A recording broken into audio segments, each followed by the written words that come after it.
Bueno, y ahora pasamos a la ciudad de Nueva York, donde hacemos contacto con nuestro colaborador, el periodista Juan María Naveja. Muchísimas gracias, Juan María, por estar con nosotros y vamos a hacer un análisis de todas estas noticias. Primero, este anuncio del presidente López Obrador de que se va a revisar la política migratoria con Estados Unidos y los resultados. ¿Qué podrías decirnos tú al respecto? ¿Qué tal, Mariela? Un gusto saludar a la audiencia. La verdad es que hasta ahora el presidente Donald Trump ha manifestado su complacencia con la forma en que ha reaccionado el gobierno de López Obrador.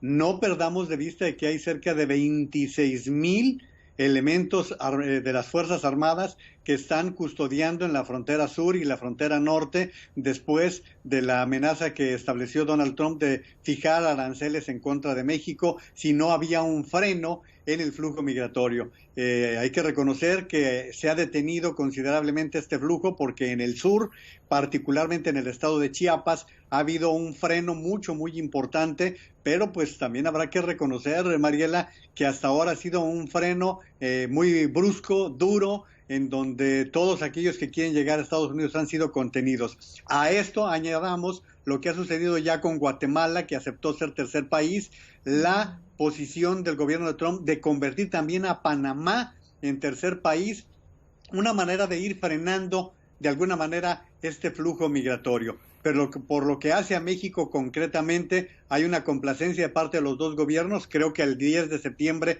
habrá una conformidad de las dos partes. Sin embargo, no perdamos de vista que para Trump, México es un ingrediente de su campaña política. Cuando no es el tema migratorio, Mariela, sale el de los tomates. Cuando no es el de los tomates, sale con el trasiego de drogas. Es decir, siempre va a estar manteniendo a México como parte de una campaña que le ha dado muy buen resultado, Mariela. Exacto, va a utilizarlo en una retórica negativa para alimentar a su base.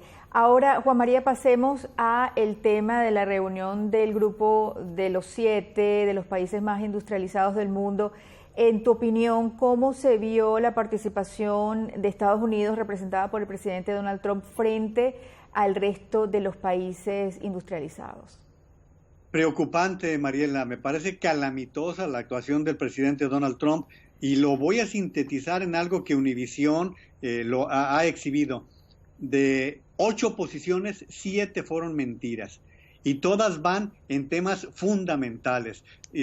Por ejemplo, el tema del cambio climático. El presidente se dice que es ambientalista y sin embargo ni siquiera estuvo en una reunión en donde era crucial para el mundo lo que está pasando en la Amazonia, y el presidente simplemente se ahuyenta de ese tipo de temas. Ninguna posición con respecto a Irán cuando tenía allí de frente al ministro de Relaciones Exteriores para avanzar o fijar posición en materia del tema del armamento. El tema de Rusia, sigue siendo penosa la actuación del presidente Trump. Tal pareciera que es su defensor, su agente de relaciones públicas de Vladimir Putin, es una defensa que va en contra incluso de los intereses del grupo de los 7 y ese afán de quererlo llevar. Y luego algo muy preocupante, Mariela, la parte de querer llevar la reunión del grupo de los 7 del próximo año a uno de sus complejos turísticos. Esto es en contra de la primera enmienda, es ir en contra de aquello que establece que el presidente jamás debe de atravesar sus intereses personales. Y por más que diga que él no piensa cobrar o por más que diga que ha perdido dinero, él sabía cuando entraba a la presidencia de los Estados Unidos de las limitaciones. Pero aquí es en donde los republicanos están mostrando un cierto cinismo, hay que decirlo de esta manera, y no es posición demócrata, hay un cierto cinismo en este momento que se está presentando cuando estamos viendo que se le toleran todo este tipo de posiciones. Hay conflicto de interés, Mariela,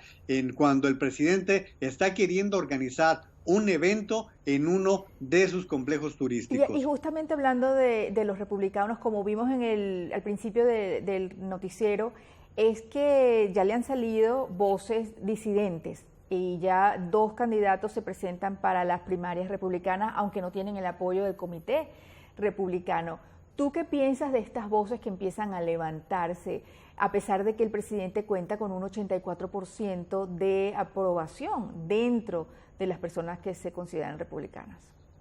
Fíjate que los dos aspirantes, tanto Bill Weld como Joe Walsh, han señalado que no debe seguir el país dirigido por Donald Trump. Pero también recordemos que no es algo nuevo en la historia de los Estados Unidos. Con el presidente Ford también contendió el expresidente Ronald Reagan y perdió la nominación republicana.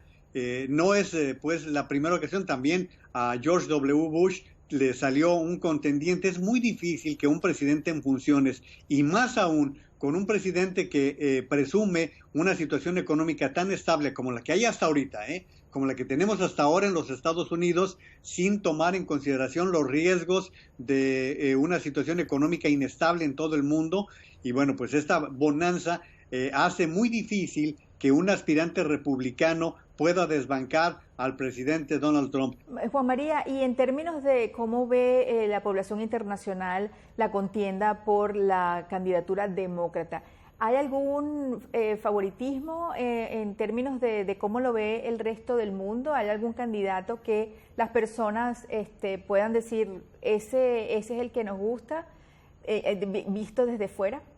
Fíjate qué curioso, Mariela. Hay dos aspirantes demócratas que son conocidos realmente en la comunidad internacional. El ex vicepresidente Joe Biden, precisamente por su calidad de 8 años como vicepresidente con Barack Obama, y tiene un conocimiento mundial. Sin embargo, la gente reconoce que tiene 76 años, Mariela. Eso la gente también lo llega a decir. Y el otro es Bernie Sanders, porque Sanders penetró mucho en la contienda anterior contra Hillary Clinton. Pero por lo demás no hay un conocimiento de aquellos personajes. Yo te diría, por ejemplo, Julián Castro, que es de origen mexicano, sus padres, no es conocido en México. Juan María, muchísimas gracias como siempre por tu análisis. Se nos acaba el tiempo, pero te seguiremos contactando. Siempre es un placer estar en contacto con ustedes. Un saludo para la audiencia.